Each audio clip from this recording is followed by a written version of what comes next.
अगर आप भी चाहते हैं कि रमेश इंटरटेनमेंट का वीडियो सबसे पहले आप तक पहुंचे, तो लाल बटन को दबाकर सब्सक्राइब करें और बेल आइकन को दबाना ना भूलें।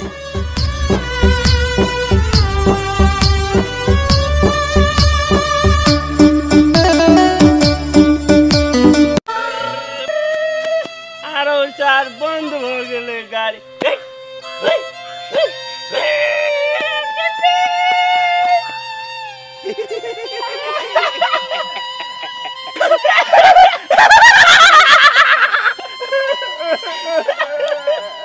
कल्ला कौन है जी लो? कल्ला कौन है जी? दोसर जना चल गेले। इता ये नहीं चले, ई सब जोड़े होई छे। साजन बने वही का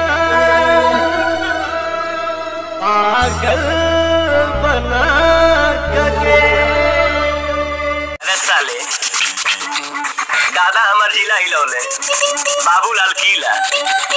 तो हनी के हमारे के हिलावे चलल बड़ा सर, तोरा तेरा ही का सामान खोजो।